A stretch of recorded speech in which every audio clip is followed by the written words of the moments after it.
Chapitre 10. Derrière les rideaux. Les jours qui ont suivi, on a repris la routine habituelle, l'école, les travaux et gros chien sale, fidèle à son rendez-vous quotidien. Comme on ne change l'heure qu'à l'automne, il ne risque pas de se perdre pour l'instant. Quand ce sera le temps, je vais l'enfermer jusqu'à ce qu'il s'habitue au nouveau décalage horaire. Ma mère est contente, elle trouve qu'il nous écoute davantage. Je crois que son séjour chez la souris lui a fait peur parce qu'il nous lâche plus d'une semaine. Donc, il est aussi fatigant qu'avant et il bave autant. Mais bon, c'est notre gros chien sale baveux et on ne le changera pas de sitôt. La souris a pourtant essayé. Elle a tenté par tous les moyens de lui apprendre des trucs, mais elle a vite renoncé. Elle m'a raconté qu'elle a essayé pendant une semaine de lui apprendre à se mettre debout sur les pattes arrière en lui tendant des biscuits. Mais c'était peine perdue. Ou bien il tombait à la renverse parce qu'il était trop gros. Ou bien il avalait la boîte de biscuits en entier avant qu'elle ait le temps de lui en tendre un seul. Elle y a renoncé le jour où il a avalé sa bague en même temps que son biscuit. Son bague qu'elle n'a pas récupéré, il va sans dire. Mais comme elle s'est découvert une passion folle pour les chiens, elle n'en est offert un. Et je dois reconnaître ici que la théorie de Lou sur les maîtres et leur animal préféré s'avère juste. La souris a trouvé une espèce de mélange de pékinois chien barbette. Il est minuscule, tout blanc, et il a le museau pointu, et il jappe avec une voix aiguë. Et Lily est complètement guérie. Elle vient faire son tour aussi souvent qu'avant. Mais on a dû couper la séance de bacon au micro-ondes pour quelque temps. Et les gâteries également. Elle a tellement mangé la crème glacée après son opération que sa mère a dû la mettre au régime. Et bien sûr, ça ne fait pas son affaire. Elle se plaint sans arrêt et continue à dire « C'est pas juste, c'est pas juste ». Nous, on a répété tous les soirs, et les samedis et les dimanches, et dans le sous-sol chez Alex quand on ne pouvait pas avoir le local. J'ai les babines en feu à force de jouer du saxophone. Et aussi, je dois l'avouer, à force d'embrasser Lou. Lou, c'est le genre de musique que je préfère. Je suis obligée de me battre pour l'avoir un peu à moi. Les gars en sont fous.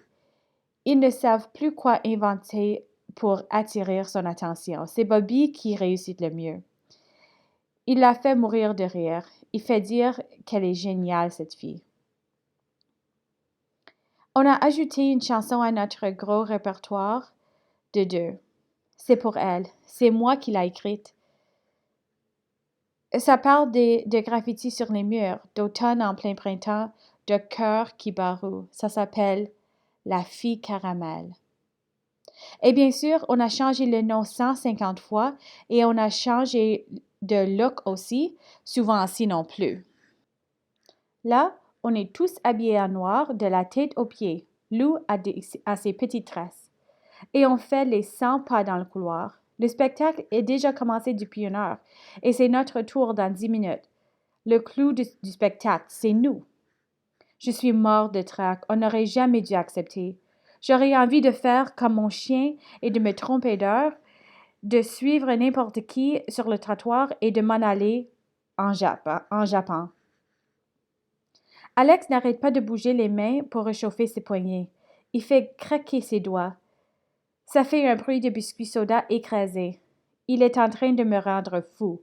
Bobby nous fait des signes toutes les 2 minutes et s'en va aux toilettes en courant. Gégé est étendu de tout son long et il fait des exercices de respiration. Une baleine ne ferait pas plus de bruit. Et Lou continue de tresser ses cheveux. C'est la calme, il paraît. Je vais me laisser pousser les cheveux pour pouvoir en faire autant la prochaine fois. Et moi, je n'emmène pas large. J'ai de la difficulté à trouver mon souffle. Je n'aurai jamais assez pour souffler dans mon saxophone.